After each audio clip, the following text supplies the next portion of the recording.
Al-Fatihah. Bismillahirrahmanirrahim. Iyyaka na'budu wa iyyaka nasta'in. Ihdinas siratal mustaqim. Shiratal ladzina an'amta 'alaihim ghairil maghdubi 'alaihim waladdallin. Assalamualaikum warahmatullahi wabarakatuh. Bismillahirrahmanirrahim.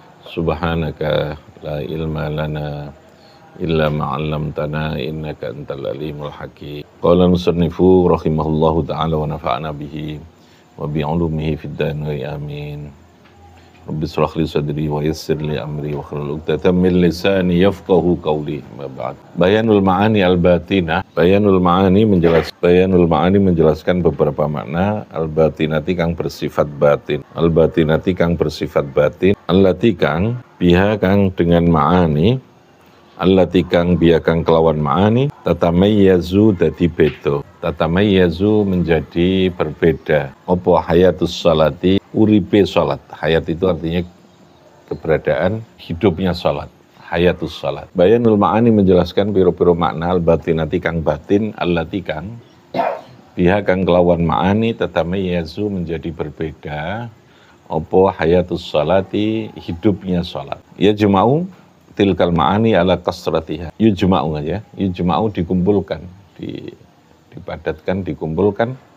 Apa tilkal ma'ani mengkono-mengkono makna ala kasratiha karena begitu banyaknya ma'ani ala kasratiha ing atase akeh ma'ani sittata jumalin ing ada 6 kelompok 6 jumlah. Jadi ada 6 kelompok untuk memberikan penegasan terkait dengan makna batin, makna kejiwaan lah kalau sekarang orang bilang, makna substansi yang terkandung di dalam pelaksanaan ibadah sholat itu. Ada 6 yang ditulis atau yang dibahas di dalam pembahasan ini.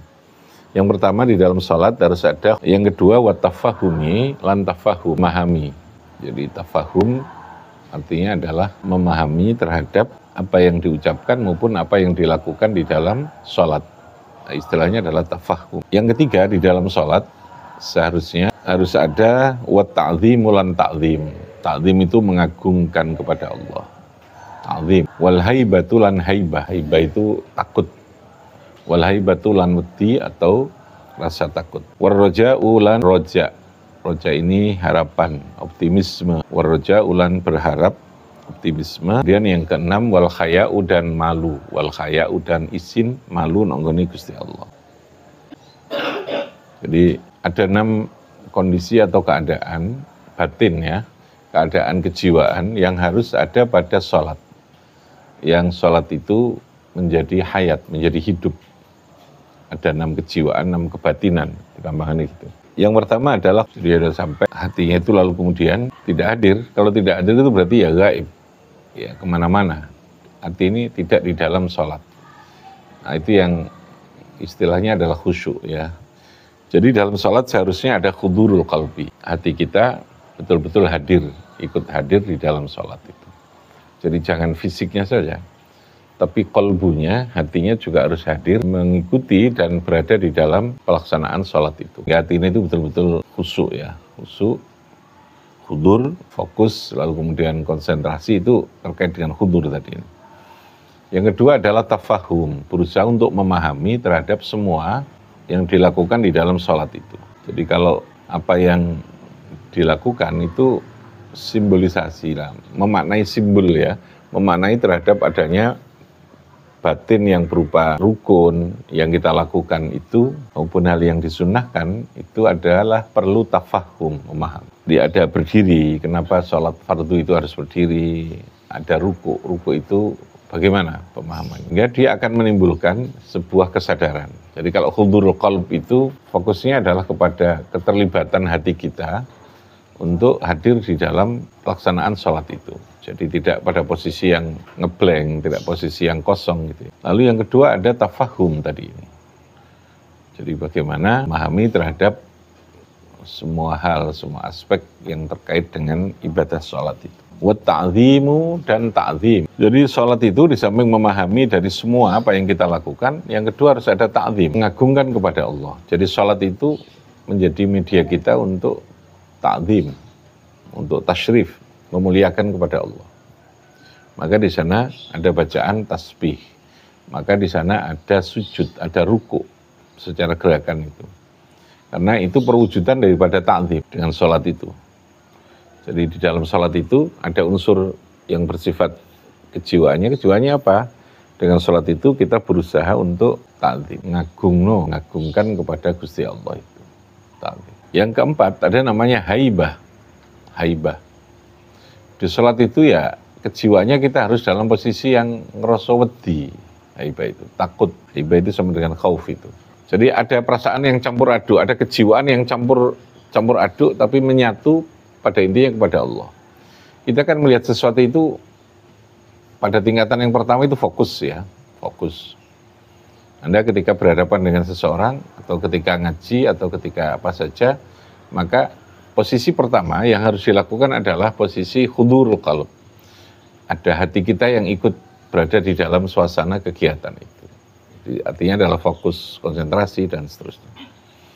Lalu kemudian berusaha untuk memahami. Tidak sekedar dibutuhkan fokus, tapi dia paham. Memahami terhadap apa yang sedang dihadapi, yang sedang didengar, apa yang sedang dilihat. Lalu ada ta'dzim. Posisi itu harus juga dengan ta'dzim mengagungkan posisi sikap. Di dalam salat harus ada aspek kejiwaan itu yang menyatu di dalam pelaksanaan ibadah salat itu. Wal haibatu, di dalam salat harus ada haibah, perasaan kita yang takut karena Allah itu zat yang qahar, Allah itu yang menyiksa, itu azabun alim, gitu ya. Kita harus ada perasaan takut juga, tapi tidak takut dalam arti yang lalu menganggap Allah itu begitu ego, begitu sadis gitu, tidak. Takut yang diimbangi dengan wal raja'u, ada sebuah harapan atau optimisme. Jadi ketakut yang disertai dengan optimisme. Kalau saya memahaminya, ketakutan itu haibah itu ya rasa kewaspadaan lah ya. Tapi kita meyakini Allah itu zat yang ar-raja, yang kita bisa mendapatkan segala sesuatu, rahmat, kasih sayang, Allah Maha Pengampun, gitu, ar-raja. Ada optimisme. Makanya kalau dalam dunia tasawuf itu, kehidupan yang baik atau perilaku atau sikap yang benar itu membangun dua sikap antara al-khauf war-raja. Khauf itu ada kewaspadaan, ada ketakutan, ada perasaan khawatir, khauf itu, tapi sisi lain dia harus tetap meyakini Allah zat yang Maha Pengampun, yang Maha Pemurah, maka harus ar-raja, harus ada optimisme. Kalau terlalu ekstrim pada salah satu, maka pasti pola kehidupan dan sikap itu menjadi tidak pas gitu ya. Orang kalau terlalu banyak waspada ya gak bisa jalan. Nanti ono wedi melihat Allah itu terlalu begitu sadis, terlalu ini, lalu kemudian menganggap Allah itu sepertinya begitu tidak punya kasih sayang gitu ya. Padahal Allah itu sifatnya Ar-Rahman, Ar-Rahim. Tapi melihat Allah dari sisi rahmatnya saja, kasih sayang saja, tanpa melihat bahwa Allah juga bisa menghukum, bisa menyiksa, bisa memberikan hukuman yang begitu pedih, kita akhirnya jadi orang yang tidak punya kewaspadaan, orang duwe wedi, orang duwe khawatir. Jadi khawatir dalam kerangka yang tetap ada optimisme. Optimisme dalam kerangka yang tetap dijaga dengan adanya kewaspadaan. Jadi bergeraklah, tetap kita punya harapan yang kuat, tetapi sisi lain juga tetap waspada itu. Jadi menggabungkan antara apa tadi? Bainal khaufi war rajai. Apa? Bainal khaufi war rajai. Di dalam sholat itu membangun itu. Sholat itu harus ada haibah kita, takut. Kita berusaha memahami, tapi kita juga optimis, Allah Maha Pengampun gitu ya. Jadi ibaratnya perasaan kondisi jiwa yang begitu campur aduk yang harus menyertai dengan sholat itu. Jadi menormalkan semua posisi kejiwaan gitu ya. Menormalkan kembali posisi kejiwaan secara benar, secara pas, secara proporsional itu. Ada takut, ada optimismenya, kemudian ada mengagungkan, ada pemahaman, ada hati yang, dan wal khaya'u, dan yang keempat adalah al khaya', malu kepada Allah ini.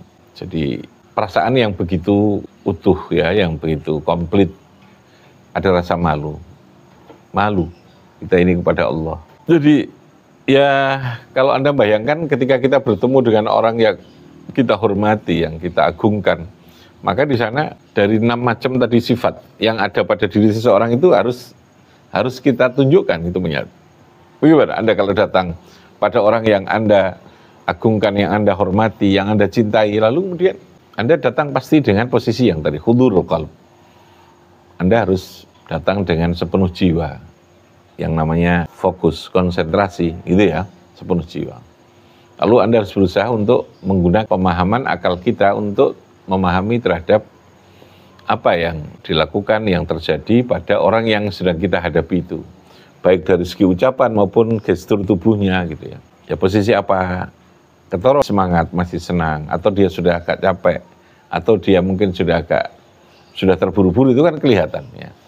Di situ tafahumnya gitu, memahami itu. Lalu ketika kita mengharap juga ta'zim, mengagungkan. Lalu juga ada khauf, ada haibah, ada perasaan kita takut, ada perasaan kita khawatir kalau kita salah ngomong atau kita salah bicara, salah bersikap di situ. Tapi wararoja, kita juga punya optimis ketika berhadapan itu. Lalu baru kemudian wal khaya'u, ada perasaan malu, terlalu banyak meminta, malu terlalu banyak kita kesalahan dan kekurangan dan sebagainya. Nah itu sikap yang sempurna ketika seseorang melakukan sholat dengan 6 kondisi kejiwaan batin. Dari situ lalu kemudian sholat itu menjadi perbuatan yang membedakan dengan ibadah yang lain itu. Dalam sedekah dia tidak mengandung begitu utuh ya, begitu utuh terhadap kompleksitas kejiwaan tadi. Jangan sampai blank dari semua 6 tadi ini ya. Sholatnya lalu ketika selesai sama sekali tidak membangun, menjadikan diri kita punya kondisi kejiwaan yang tadi, yang disebut dengan al-ma'ani al-batinah. Apa namanya? Al-ma'ani al-batinah. Makna filosofi yang tersembunyi, yang terkandung di dalam sholat itu tadi. Makanya kalau orang dulu kan, meskipun tidak wajib itu bagaimana cara kita sendaka, ya. Posisi kita ketika berdiri mau sholat, siapan kita, mempersiapkan segala sesuatunya yang menyangkut tentang bagaimana supaya sholat itu bisa kita lakukan dengan yang sebaik-baik. Conditioning itu menjadi salah satu cara kita untuk bisa mewujudkan al-ma'ani al-batinah tadi ini. Kondisi kejiwaan yang kebatinan kita yang betul-betul mampu menjadikan sholat sebagai 6 pilar kondisi yang harus ada di dalam sholat. Apa tadi? Yang pertama hudurul qalbi, apa? Hudurul qalbi. Yang kedua adalah at-tafahum, apa? At-tafahum. Yang ketiga adalah at-ta'zim. At-ta'zim, apa? Al-haibah, ar-raja'u, al-khaya'u. Ada rasa malu di dalamnya. Jangan sampai sholatnya tidak punya makna ya, tidak punya makna. Kalau minum kopi, kopi itu akan dia punya rasa, macam-macam kan gitu ya. Wah seger, jadi enak, jadi gitu. Aromanya bagus, ini untuk sehat, untuk ini. Jadi makna itu bisa banyak gitu, bisa banyak yang terkandung. Silakan, ada yang mau ditanya. Ya kan? Ada, Mbak Ari? Adakah ritual khusus sebelum masuk sholat nih supaya 6 sifat ini bisa masuk kondisi kejiwaannya? Ya tadi itu conditioning ya bahasa. Terus dungo Gusti Allah. Sholat ya kayak kita ngaji ini kan ya, dalam sholat ya untuk khusyuk biasanya baca An-Nas itu, A'udzu Birabbinas. Kalau A'udzu Birabbinas itu kan minta perlindungan dari upaya gangguan yang yuwaswisu fi sudurin nas. Baca itu. Baca itu inna ala dzikrika wa syukrika ya Allah, mugi-mugi paringi saged salat kanthi ingkang sae khusyuk kanthi. Jadi mohon kepada Allah. Lalu yang kedua, conditioning yang bersifat memantaskan diri kita kepada Allah. Ya artinya jangan terlalu banyak problem dan kesalahan. Ketika kita akan ketemu dengan Allah, jangan membawa banyak problem, kesalahan, kemaksiatan gitu ya. Dalam semua aspek. Yang kita makan, yang kita pakai, dari perilaku kita. Karena sholat ini kan kita sedang melakukan komunikasi ya, ketemu sama Allah. Maka orang bertemu itu kalau kita punya masalah kan agak susah untuk bisa nyambung itu. Ya, bagaimana ritual atau conditioning yang kita lakukan? Ya kita clearkan dulu diri kita. Diusahakan baca syahadat biasanya dulu, kemudian baca A'udzu Billahi. Tapi ya ojo kakek nanti kak, mari kak sholat ini. Kalau bacaan yang mepet, tapi yang terpokok itu conditioning diri kita. Ketika kita tidak terlalu banyak persoalan, tidak terlalu banyak maksiat kepada Allah, maka kita akan lebih mudah untuk membangun conditioning ma'ani al-batinah tadi, 6 itu ya. Tapi kalau kita ini banyak atau sering melakukan hal yang tidak benar, yang maksiat, maka untuk bisa fokus dalam ibadah itu agak susah biasanya. Orang kenapa begitu berat melakukan ibadah, terutama sholat? Ya bisa jadi karena ada beban, kepingin tapi abot. Itu berarti ada beban yang harus diselesaikan itu. kudu melakukan muhasabah. Iki apa ya kok? Aku menjadi berat ini apa ya? Jadi wong iku nek atine tidak ada persoalan, atine bersih, lalu kemudian dia tidak punya beban persoalan untuk ketemu kan enak gitu. Ya, kalau kita mau ketemu dengan orang masih punya banyak utang janji ya Kak. Takut juga kita ketemu ya. Yang kedua kita suka melakukan hal yang tidak benar pada dia ya wedi kan. Artinya tetap ada cara, tak suka. Jadi clearkan hal-hal aspek yang bisa menjadi penghambat, menjadi nutup ya, yang menghalangi, yang menutup terhadap kemungkinan kita bisa melakukan apa tadi ibadah sholat sampai kepada ma'ani al-batin. Kalau enggak nanti ya kita masih berputar pada al-dhahirah ya, yang berupa rukun, syarat rukun itu tidak bisa tembus gitu ibaratnya. Karena kalau punya masalah kan dengan orang yang kita cintai, yang kita sukai ya kita akan sulit untuk bagaimana membangun, memberi makna dalam hubungan kita secara penuh ya. Ma'ani al-batin itu sulit akan kita wujudkan. Itu ya, apa conditioning, lalu mengklirkan diri kita apa untuk menjadikan kita enteng lakoni, lalu bisa mewujudkan makna itu tanpa ada hambatan, tanpa ada penghalang, tanpa ada penutup. Karena kita sedang melakukan komunikasi secara batiniah ya. Kita ketemu Allah itu kan tidak ketemu orangnya, gitu kan gampang. Nggak seperti kita ketemu dengan orang ini kan, enggak. Sehingga bisa kita buat-buat gitu. Ketemu dengan Allah tidak bisa. Nah, ini kan saya katakan, kalau kita berat melakukan ibadah, bisa jadi karena Allahnya yang sudah tidak suka dengan kita. Ada persoalan yang Allah itu tidak mau ketemu kita, gampangannya gitu ya. Ya segera saja beristighfar, gitu. Karena kita tetap harus optimisme, Gusti Allah masih ngasih peluang kita untuk ketemu, untuk bisa munajat, bermesraan dengan Allah. Gitu. Jadi kebaikan itu akan mendorong menjadikan orang ringan melakukan kebaikan yang lain. Nah, ketika dia punya masalah dalam arti kemaksiatan atau dosa yang menjadi beban, ya dosanya itu selesaikan dulu dengan apa? Taubat. Bertobatnya apa? Usahakan lakukan kebaikan, banyak istighfar gitu kan, banyak menyesali gitu, lalu berusaha lakukan itu tadi karena masih ada rojak tadi ini. Sama ya sesungguhnya. Ketika kita menghadapi seorang anak, kenapa dia kok begitu sulit menghadapi? Berarti pasti ada persoalan yang harus diselesaikan dulu dia. Mungkin dengan teman, mungkin dengan orang tua, mungkin dengan kita, mungkin dengan macam-macam ya. Kalau sudah selesai kondisi, pasti yang kita harapkan itu akan gampang gitu. Maka menurut saya untuk menjadikan kebaikan lingkungan, anak kita, keluarga kita, itu yang terpokok conditioning tadi itu dijaga dari kondisi yang bisa menjadi penghalang kita untuk terus berbuat kebaikan gitu. Untuk menjadi nyaman dan enak. Oke, ada lagi? Yang Putri, silakan. Ada. Nah, itu ma'ani al-batinah. Tadi ada berapa? 6 paling tidak. Satu apa? Hudurul qalbi. Apa? Hudurul qalbi. Lalu yang kedua at-ta'zim. Yang keempat al-haibah dalam salat. Terus ar-raja. Lalu kemudian apa? Al-khair. Malu tadi. Bifanfa'na bibarakatihim wahdinal khusna fi tariqatihim wa mu'afatihim. Assalamualaikum warahmatullahi wabarakatuh.